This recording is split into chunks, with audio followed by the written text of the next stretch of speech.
Assalamualaikum warahmatullahi wabarakatuh. Halo teman-teman semua, kembali lagi di channel YouTube Maret 27.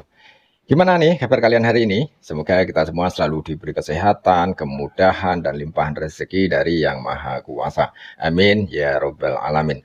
Nah teman-teman, di episode kali ini ya kita akan membahas sebuah pernyataan yang menggelegar teman-teman. Ini datang dari keluarga Bung Egy Sujana yang akhirnya angkat bicara soal kasus yang sedang bergulir di Polda Metro Jaya. Dan pernyataan mereka tegas, jelas, tidak ada basa-basi. Mereka menyatakan bahwa Bung Egy ini tidak ada sangkut pautnya dengan kelompok Roy Suryo CS ya, titik. Ya. Bahkan Bung Rasman Nasution yang mewakili Bung Egy Sujana dalam konferensi pers kemarin ya, ini menyemprot dan membungkam omon-omon dari kubu Roy Suryo. Katanya, saya yakin Roy Suryo CS ini akan masuk bui. Waduh, ini bukan lagi sindiran halus. Ini sudah serangan frontal, teman-teman ya. Pertanyaannya sekarang, apakah ini bentuk perlawanan terbuka dari Bung Egy Sujana dan keluarganya terhadap narasi yang selama ini mengaitkan dirinya dengan Roy Suryo? Karena kalau kita lihat, Bung Egy ini tampaknya tidak nyaman dikaitkan dengan kelompok tersebut. Dan sekarang dia mulai mencakar balik ya, saling serang, saling tuding, saling buka kartu ya. Drama politik Indonesia makin panas, teman-teman. Tapi tunggu dulu, belum selesai. Di tengah panasnya isu ini, muncul lagi sosok yang tak kalah kontroversial, Sangkuni Amin Rais ya. Beliau muncul lagi dengan omon-omon dan dugaan-dugaan yang ya begitulah ya. Apakah ini karena beliau tidak diundang dalam sidang tahunan MPR, padahal beliau mantan ketua MPR loh teman-teman ya. Tapi sekarang seolah dilupakan, tidak ada yang mengenang, tidak ada yang menyebut, sunyi senyap. Dan terakhir ada video yang memperlihatkan Firdaus Oiwobo melabrak Hosinuddin ya, atau si Tompel ya, langsung tanpa basa-basi mengajak debat di Polda Metro. Tapi ya, sekali lagi tapi Hosinuddin menolak. Nah, apakah dia takut? Apakah mentalnya memang mental kerupuk ya? Atau memang keberaniannya hanya muncul saat tidak ada lawan di depan mata? Ini bukan sekedar debat, ini soal mentalitas, soal keberanian ya, soal siapa yang benar-benar siap bertanggung jawab atas omongannya. Dan saya pribadi hormat kepada Firdaus ya. Langsung labrak, langsung ajak debat ya. Gentle teman-teman ya. Jadi teman-teman, apakah ini semua hanya sandiwara politik atau memang ada yang sedang dibongkar ya? Kita tidak tahu pasti. Tapi satu hal yang jelas, narasi sedang dibentuk dan kita sebagai penonton harus melek teman-teman, harus kritis. Jangan sampai termakan omon-omon yang tidak jelas sumbernya. Untuk lebih jelasnya, mari kita simak video berikut ini. Jangan lupa like, komen, dan subscribe agar tidak ketinggalan update terbaru dari channel Maret 27. Karena di sini kita tidak hanya menonton, kita membongkar. Speak up bahwa Bang Egy melarikan diri. Itu kamu harus bertanggung jawab dong. Nah, kedua, ini kamu memfitnah. Nah, kemudian ada emak-emak yang pakai jilbab menyatakan Bang Egy melarikan diri. Ada lagi kemarin itu, mereka yang tidak dapat bertanggung jawab dengan omongan mereka, itu juga tidak patut dan tidak pantas. Karena kalau nggak ngerti, tanya. Bang Egy itu murni adalah sakit, berobat, kemudian balik ke Indonesia, kemudian berangkat lagi, mencoba general check di UK. Karena anaknya berada di UK, namanya ke UK itu nggak mungkin seminggu. Jadi karena paspor visanya itu paling tidak dianukan selama 2 bulan. Nah, insya Allah akhir bulan ini Bang Egy langsung kembali ke Penang. General cek lagi, berobat lagi di Penang hasil operasinya. Banyak duit Bang Egy ya? Setelah itu baru dia pulang ke Indonesia. Dia bukan meninggalkan timnya. Meninggalkan Roy Suryo. Roy Suryo juga nggak ada hubungannya dengan Bang Egy. Maaf, Roy Suryo dan tim tidak ada hubungannya dengan Bang Egy. Mereka itu sebagai ahli yang diminta oleh TPUA dalam perkara ijazah palsu. Dia meninggalkan dalam perkara apa? Kan ahlinya. Sementara perkara ini kita sayangkan dianggap SP3. Ya kan kemarin yang minta Roy Suryo CS itu untuk jadi ahli kan sepertinya Bung Egy juga Bu. Karena kan waktu itu Bung Egy selaku ketua umum TPUA. waktu awal-awal kasus ini bergulir di Barreskrim ketika mereka mau melapor. Dan kan sempat kita lihat tuh beberapa kali konferensi pers antara Egy Sujana selaku ketua TPUA, Rizal Fadila, dan juga tim-tim ahli yang katanya ahli ini ya kan. Dia merasa belum yakin bahwa keahlian Mabes Polri menyatakan biasanya kalau dari awal kan saya sudah bilang, saya lihat dia aja pun udah kasihan. Selama ini dia menghina, mohon maaf ya, diduga menghina Kapolri, Pak Tito, kemudian Pak Jokowi kan. Gitu diperiksa kemarin di Polda, saya lihat ngomongnya pun udah Bapak Jokowi, udah berubah. Saya perhatiin, mohon maaf ini baju pun, jas, saya lihat perhatiin udah nggak semangat lagi lah. Roy Suryo juga. Nah, saya mau bilang begini, bahwa orang intelek dan yang katanya ahli digital forensik lah, ahli telematika lah, ternyata mereka tidak bisa membedakan juga bahwa apa objek yang sedang diteliti. Itu dulu kan. Bagaimana meneliti sebuah objek, katakanlah ijazah. Kalau ijazah dimaksud, tidak ada pembandingnya langsung. Ini asli, ini palsu. Ini yang dikeluarkan Gajah Mada. Terus mereka punya, ini ada. Ini yang dikeluarkan Gajah Mada juga. Tapi yang satu ini dari katakanlah satu alumni, satu angkatan dengan Pak Jokowi. Atau mereka dapat dari Gajah Mada, dari kampus. Lalu kemudian Pak Jokowi mereka punya juga. Mereka bandingkan itu. Lalu mereka analisa, mereka bilang ini palsu baru. Ini yang mereka ambil itu adalah postingan dari seseorang kader PSI. Itulah yang mereka uji. Nah, kalau yang mereka uji itu ternyata dinyatakan bahwa itu adalah tidak sah, tidak asli. Lah, pertanyaannya mereka bilang kan bahwa kalau itu tidak sah, tidak asli berarti kami nggak bisa kenal. Enggak lah, mereka mengatakan itu ijazah Pak Jokowi. Lalu kemudian mereka bilang itu palsu, ya sudah terbranding opini publik bahwa Pak Jokowi menggunakan ijazah palsu. Nah, kalau sekarang baru dikatakan itu telat. Nah, harusnya dulu ini ijazahnya yang kami dapat, tapi kita nggak tahu ini. Ini Insinyur Haji, maaf, ini Joko Widodo ini, apakah Joko Widodonya yang disingkat dengan Jokowi dan yang Jokowi maksudnya adalah Jokowinya Presiden RI ke-7 atau Jokowi yang lain? Kan begitu. Nah, tapi itu mereka tidak dalami.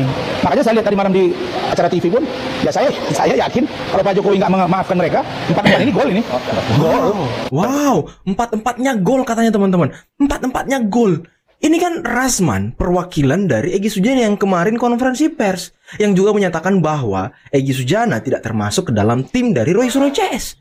Wow, sudah mulai saling serang nih teman-teman. Makin seru aja nih kasus ijazah palsu Pak Jokowi ya, yang sekarang bergulir di Polda Metro. Dan sekarang kita dengarkan nih, apa kata si gelandangan ini. Dia tidak diundang kemarin ketika sidang paripurna atau sidang tahunan di DPR MPR teman-teman. Sekarang mulai omon-omon lagi dia nih. Pemimpin tidak lagi mendapat dukungan yang berupa trust itu, dia tidak lagi otoritatif. Kira-kira publik akan berkomentar, omon-omon lagi. Jadi kita menunggu Presiden Prabowo menginstruksikan kejaksaan, KPK, dan lembaga-lembaga penegak hukum lainnya berhenti jadi ayam sayur dan berhenti jadi ternak Mulyono. Jokowi dan para pendukungnya pasti mengharap kegagalan Prabowo dalam mengemban tugas kepresidenannya. Wah, ini fitnah nih.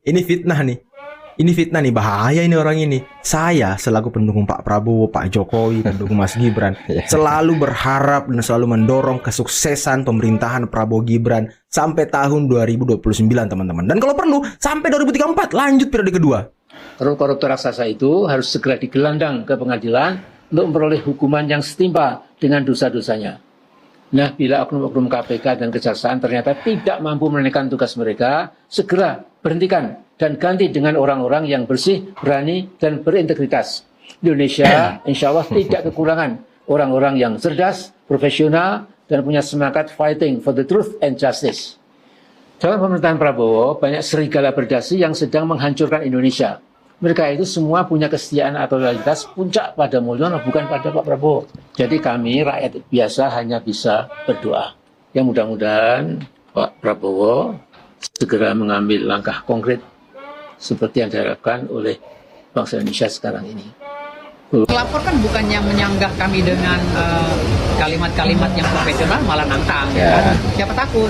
Bodo amat. Kayak Ahmad Rujinudin kan dia berbicara bahwa laporan sini aja kita abaikan, apalagi laporan Firdaus katanya kan gitu. Ya udah kita jalankan. Tadi dia ketemu saya si Ahmad Rujinudin di Polda Metro Jaya. Saya bilang kita adu otak aja Ahmad Rujinudin. Saya siap berdebat sama kamu di mana aja. Depan orangnya saya ngomong gitu. Saya siap berdebat dengan kamu kapan aja. Kita adu otak. Saya tunjuk begini dia. Responnya gimana, Bang? Diam dia langsung. Saya nggak mau banyak ngomong Ahmad Rujinudin. Kita adu otak aja kamu dengan saya. Bang, berarti tidak menerima permintaan maaf dan enggak, ini harus lanjut, nggak bisa karena target gue ini bulan depan respon sama si Roy Suryo harus masuk, harus di penjara dengan kawan-kawan. Minimal respon dengan Roy Suryo. Itu atensi gue. Kenapa? Karena dari kemarin kan mereka sombong Jumawa tuh, termasuk si Ahmad Rujinudin acaranya. Sombong sekali dia. Ketika gue udah muak sama Ahmad Kodirudin, gue udah muak dengan Rosuryo dan Rismon, gue turun tangan sekarang. Kalau gue turun tangan selesai loh, nggak ada cerita ampun, selesai, pasti ngandang. Insya Allah kan ngandang. Ngandang ya kan, waduh. Bang, mungkin nanti kalau misalnya dipertemukan dalam mediasi, apa nih yang mau Nggak mau mediasi, saya nggak mau. Tadi juga saya udah nantangin mereka, ayo kita debat di media. Gitu. Berarti sudah menutup segala Nggak mau. komunikasi. Iya, karena dia udah terlalu zolim dengan Pak Jokowi ya. Terlalu zalim dengan Pak Jokowi.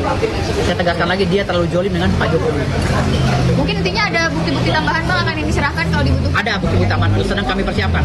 Karena kami Wah, ngeri sekali Bung Firdaus ya. Bulan depan wajib masuk kandang. Waduh, wajib dikandangin. Karena kicauan-kicauannya itu sudah tidak jelas dan sudah semakin buruk dan parah, teman-teman. Karena Anda sudah tahu akhirnya akan seperti apa. Jadi dari awal sudah dibangun sehingga nanti Tidak akan juga terjadi demikian. ada Tidak juga kriminalisasi demikian. begitu. Tidak juga demikian. Kami berharap karena dengan narasi yang dibangun kontrol ini, jadi penyidik yang tadinya melenceng bisa lurus lagi. Penyidik yang tadinya merasa menjadi pribadi Jokowi, kemudian menyebutkan nama-nama yang dianggap itu terlapor dari saudara Jokowi, segera mengembalikan kepada saudara Jokowi. ya kan? Pak, dari 12 ini mana loh? Biar kami juga punya tanggung jawab. Jangan sampai nanti yang diadu domba seolah-olah kita masyarakat dengan saudara penyidik. Jadi begitu. katanya penyidik melenceng ini. Komentar Anda? Gini loh, dari 12 nama itu juga belum pasti yang mana yang menjadi tersangka.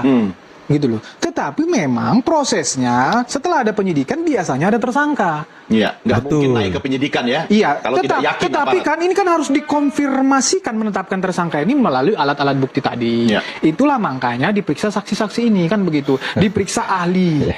Nah, itu video-video itu dicek satu-satu, kemudian nanti ahli-ahlinya, ahli IT, ahli bahasa, ya, kemudian dari BRIN sebagai peneliti, ini nih dari media, wartawan segala macam yang mewakili media misalnya. Dewan Pers. Ini kan akan dilihat apakah memenuhi unsur enggak ini.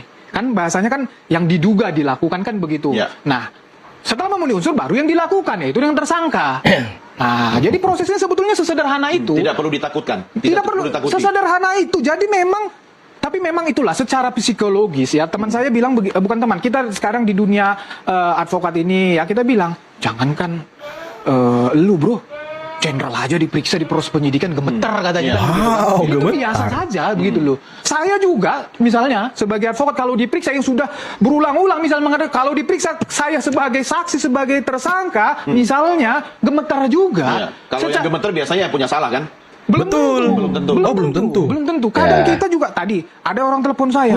"Ah, perlu nggak gue bagi pengacara ya? Didampingin pengacara ya? Ya. Nggak, padahal dia punya ketakutan yang berlebihan. Tetapi itu secara psikologis begitu. Maka dibutuhkanlah biasanya pengacara untuk mendampingi Ya. supaya memang memang kalau kita yang berhadapan langsung itu memang kadang kita dengan kebingungan Ngeblank kita gitu ya, secara kan? psikologis maka dibutuhkan pendamping. Ya. Jadi makanya saya kembali ke awal. Itu biasa saja sebetulnya. Ya, ketika di panggilan pertama, ya saya tidak menghubungkan langsung dengan mereka ini ya. Ya. Tetapi ketika di panggilan pertama, yang klien-klien saya misalnya sok pertama itu biasa. Itu biasa saja. Maka supaya tenang, kita tenangkan, oke kita atur jadwal lah. Itu biasa saja. Cuman nanti kan akan dilihat itu kembali lagi.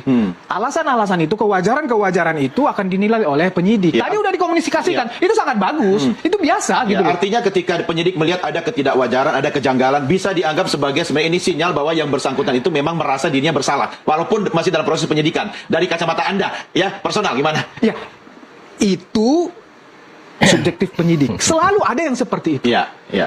Penyidik, namanya penyidik, fungsinya dia memang ini mencari-cari. Dan dia dilatih untuk itu kan? Dia Betul. dilatih untuk Makanya dia itu. bisa mencium dari aroma atau bau begitu ibaratnya kan? Bisa, memang itu, memang Dari dia dilatih gerak-gerik, untuk ya kan? itu. Makanya yang sembunyi dimanapun, ya menyembunyikan apapun, dia sudah terbiasa. Bagaimanalah kita yang sudah terbiasa Artinya Anda menghadapi masih melihat bahwa aparat kita masih on the right track begitu? so far on the right track, dan kalau ada misalnya proses ini yang dilakukan oleh siapapun yang tidak on the right track, pasti penyidik biasanya mencium, pasti dia tahu Ya. karena dia sudah biasa Termasuk independensi aparat kita. termasuk independensi aparat kita. Ya. Ini Kita nggak bisa bohong bahwa Pak Prabowo juga didukung oleh Pak Jokowi. Kan gara-gara Ya, itu karena juga. begini, Pak Prabowo itu nggak akan maju. Pilpres kali ini Kalau tanpa iya, restu dia Pak sudah Jokowi. ngomong bahwa kalau saya nggak didukung, saya nggak mau. Kenapa? Ya karena kalau nggak, ya kan begini, tingkat kepercayaan publik itu terhadap Pak Jokowi kan tinggi sekali. Ya. Nah. Artinya mengakui kekuatan Pak Jokowi besar. Memang. Itu memang realnya begitu. Memang realnya begitu. Realnya begitu. Nah sehingga kita hitung. Tapi Pak Prabowo rela. Kalau Tidak, kemudian tidak ada sinyal dukungan, dia nggak akan maju. Nggak akan maju. Nggak akan Like, maju. literally nggak akan Dia maju. akan maju. Wih, berarti Berarti efek Jokowi bener ada dong. Ya, Makanya bener ada. direbutkan kan sebenarnya. Iya, tapi kan bukan berarti. Saya nggak setuju dibilang bahwa Pak Presiden Jokowi ini cawe-cawe. Bahwa modal paling besar itu kan tingkat kepercayaan masyarakat yang tinggi. Iya, lo kalau menurut saya kemenangan Pak Prabowo tuh banyak faktor. Iya. Udah pasti banyak Iya. faktor. Ada faktor universal juga, maksudnya Iya. kayak lagu yang oke gas aja tuh faktor salah satu. Gen Z itu faktor. Pak Jokowi itu faktor. Jadi faktornya komplit menurut saya kan, Pak. Betul. Kita terus terang persiapan untuk maju Pilpres ini memang kita sudah lakukan jauh-jauh hari. Termasuk kenapa kita persiapan jauh-jauh hari, kita yakin bahwa kita harus bisa meyakinkan Pak Jokowi nih. Karena Pak Prabowo kan nggak mau maju kalau nggak didukung kan dukungan. gitu. Nah, tapi kan di belakang Pak Jokowi ada sebuah partai besar yang harus ditinggalkan, yang orang-orang akan mengatakan dikhianati nanti. Kan ada itu juga, Pak. Ya, kalau berarti kan pengorbanannya besar sekali untuk beliau mendukung Pak Prabowo. Pak Jokowi harus namanya tercoreng di partainya kan. Pengorbanan beliau luar biasa sekali kan berarti.